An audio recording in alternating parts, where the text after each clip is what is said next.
Bienvenue dans cette nouvelle édition du QG Week-end au sommaire de l'actualité. Levée des mandats d'arrêt visant différents chefs rebelles au Mali, en signe d'apaisement du gouvernement à quelques heures de la signature de l'accord de paix définitif.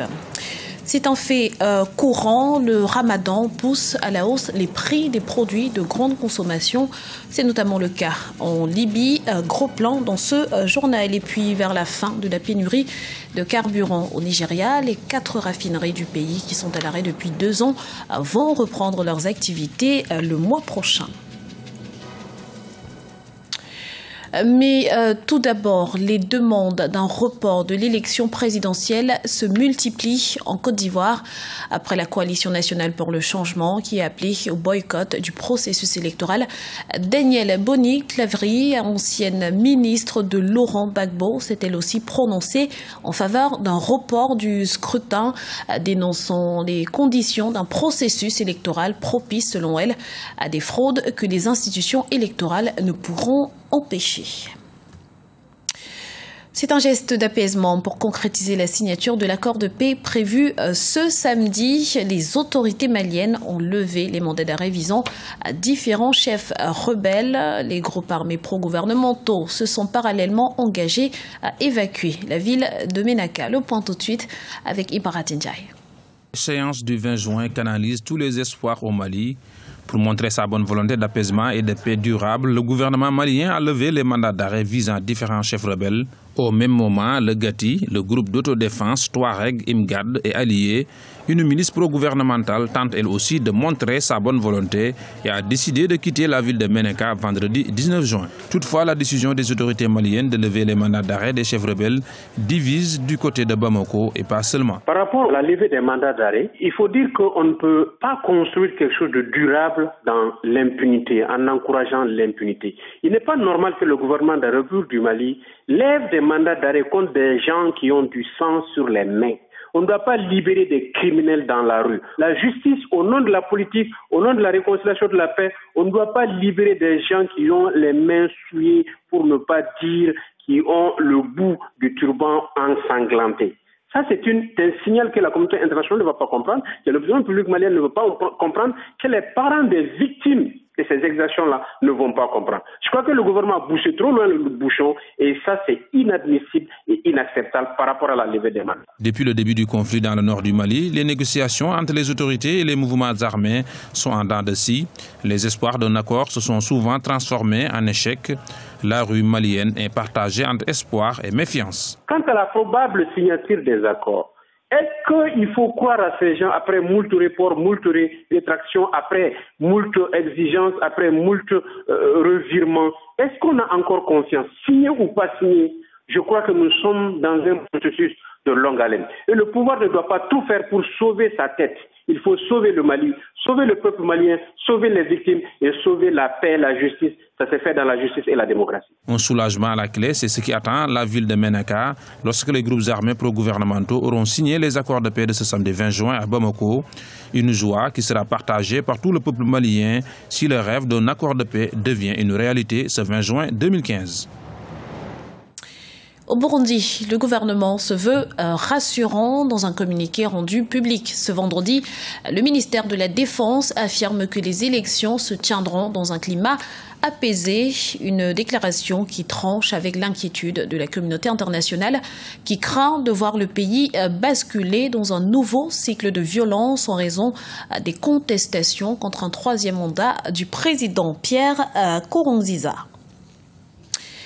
Le ramadan, mois de partage, de jeûne et de convivialité. Pourtant, durant cette période, certains commerçants s'avèrent peu scrupuleux et n'hésitent pas à augmenter les prix des produits alimentaires les plus convoités. C'est le cas notamment en Libye. Voyez ce reportage de Mohamed Lamine Solano. Les habitants de Tripoli font leurs provisions pour le ramadan. Mais pour beaucoup, les prix des marchandises augmentent alors qu'en revanche, les salaires restent bas. Pendant ce temps, l'État d'Afrique du Nord se rapproche de l'effondrement économique alors que la monnaie chute. À l'annonce du ramadan, Adi, un résident de Tripoli, a constaté une augmentation des prix sur les marchés. En ce qui concerne les prix cette année, nous n'avons pas de salaire. les gens vivent dans des circonstances difficiles. Vous vous attendez à recevoir un certain montant, tous les prix ont augmenté. À Tripoli, les consommateurs arrivent dans les supermarchés pour faire leurs provisions pour le mois sacré musulman du Ramadan, qui a commencé ce jeudi 18 juin dans plusieurs pays. Avec la chute de sa monnaie, de nombreux Libyens ont du mal à s'offrir ces friandises du Ramadan, comme il est de coutume. Je vois que les prix sont très élevés. Il n'y a pas de coordination en termes de prix entre les différents magasins. Chaque magasin vend au prix qu'il veut et les prix sont vraiment très élevés. C'est inimaginable. Le citoyen ordinaire a du mal à s'offrir ce dont il a besoin. Nous n'avons pas d'argent. Les fonctionnaires libyens aussi affirment qu'ils n'ont pas été payés depuis au moins 2 mois et accusent la Banque centrale de ne pas fournir de liquidités aux prêteurs locaux pour émettre les chèques de paye.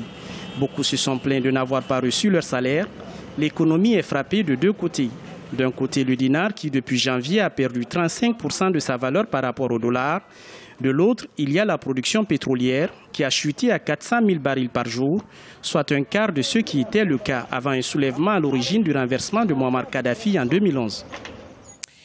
Voilà plusieurs semaines que le Nigeria est frappé par une pénurie de carburant, une situation qui devrait cependant connaître un début de solution dès le mois de juillet prochain avec l'entrée en production de nouvelles raffineries. Reportage d'Afolake Anyenoye, notre correspondante au Nigeria, commenté par Idulette Bissou. La fin des pénuries de carburant, les Nigérians en rêvent. Un rêve que l'initiative de transparence des industries extractives croit réalisable. Pour ces experts, il suffit tout simplement d'accroître les possibilités de raffinage des raffineries nationales.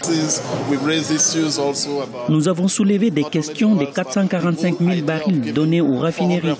Leur capacité est seulement de 20 à 30%. Pourquoi leur donner autant alors qu'une partie de ce pétrole est utilisée pour le commerce, une autre pour l'exportation? Pourquoi devons-nous tout vendre sans donner à nos raffineries ce qu'elles sont capables de traiter?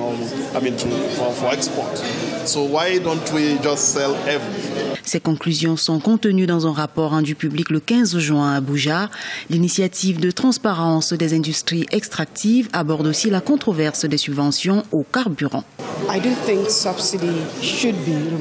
Je pense que la subvention devrait être supprimée. L'expérience a montré que ce ne sont pas en priorité les Nigérians qui bénéficient de cette mesure, mais plutôt les exportateurs de pétrole. En octobre 2014, l'ancien président Goodluck Jonathan a réduit le prix à la pompe, l'amenant à 87 naira. Mais qui peut encore acheter l'essence à ce prix aujourd'hui? Dans beaucoup de stations, le carburant coûte 200 voire 250 naira. 87 naira by 10 naira. That singular act alone.